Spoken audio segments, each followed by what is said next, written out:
Doctors are watching to see if that person might have symptoms of Ebola. Nebraska's largest school district is continuing their search to find the next superintendent of Omaha Public Schools. Early morning cuttings near 30th and Ames leave 2 injured, including the male suspect. Officials are hoping a recently awarded federal grant will make every school in our state safe, no matter the size or amount of resources. Photo of her next to a giraffe she killed in South Africa triggered global outrage. This car is just one of at least 7 that had the windows broken out early this morning, leaving a trail of scattered glass like what you can see down here all up and down the street. Days like today, when temperatures are in the mid to upper 80s, the temperatures inside a car can quickly skyrocket, hitting well above 100 degrees. This is a second shooting to happen in 2 months here along Highway US 75 North. So we're starting off with Alberta. We'll see how far down in the alphabet we get by the end of the season, right? Everyone out there enjoying those barbecues, camping maybe.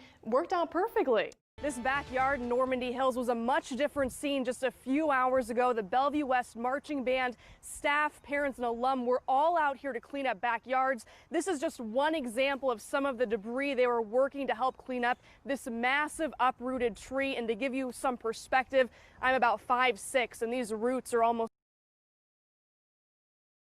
This is my Navy hat. My son just bought me this hat. This is the ship I was on. Larry Alsasser is a Navy veteran. It's a family military tradition. Both his grandsons also served in the armed forces. He went to Doane College for 4 years, and then he went into the Air Force. For the past year and a half, Alsasser showed his patriotism by hanging the Stars and Stripes proudly. So my flag was hanging right here and not attached to any of their property, right down into the base of here, and it was just something I was very proud of. But last Friday, he got a call that staff at Standing Bear Lake Apartments removed flags from his patio. And then I came home and saw them where they're sitting now. It just almost brought me to tears, really. I'm pro-American, pro-military. Staff not only removed Alsasser's American flags, but also the Husker flag he displayed inside the apartment.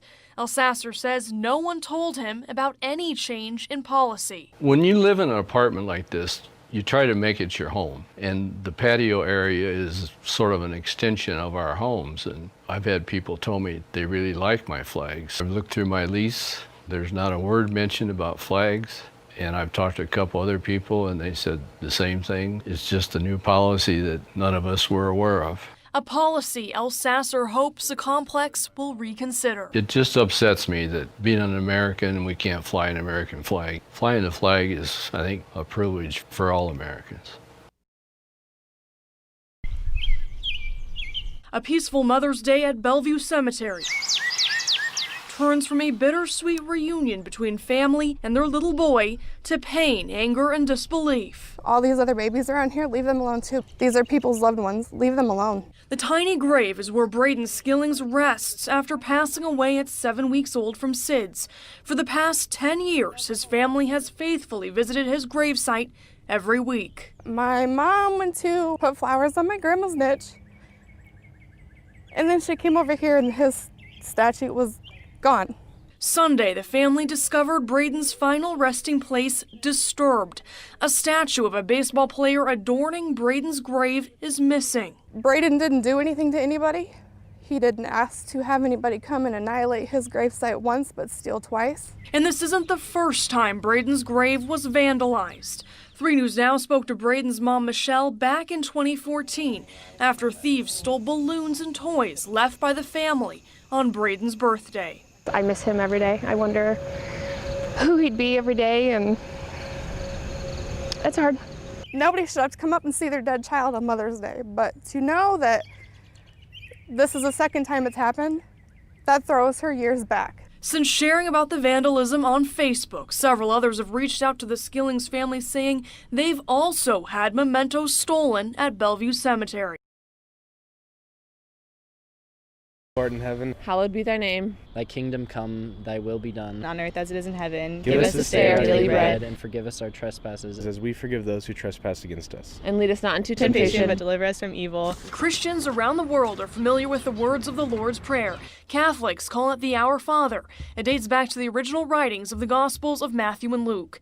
Now the Pope says the phrase, lead us not into temptation, should be reworded. The current way that it's translated, particularly in English and Italian, in the liturgy, is confusing for people. In the English and Italian translations of the prayer from Greek, God is asked to lead people away from temptation. Pope Francis is recommending the wording be tweaked to say, abandon us, not when in temptation. What he really wants to avoid is any notion that God tests us or tries us or tempts us, certainly, into any kind of sin. Certainly not ever lead us into temptation, as the Holy Father says. That's the devil's job. For many who have grown up with the tradition of the Lord's Prayer, reactions are mixed. I feel like there's biblical backing for like the reason why it says lead us not into temptation, because I don't think it's saying like God can lead you into temptation. I think it's saying like factors of the world can. So I don't think it's super necessary to change it. I think it can mean whatever you want it to mean. God is the one leading us into temptation isn't like the most accurate according to Catholic theology. Like if God is all good and all knowing, then like he wouldn't be the one leading us into temptation. Some hope this will encourage the faithful to take a deeper look at the meaning of prayer. Very oftentimes it becomes rote. We just say the words. We don't have any opposition to them. We're just saying them at the time of the liturgy. Suddenly now we're stopped with a new translation and we have to think about what we're saying. There's some real grace in that.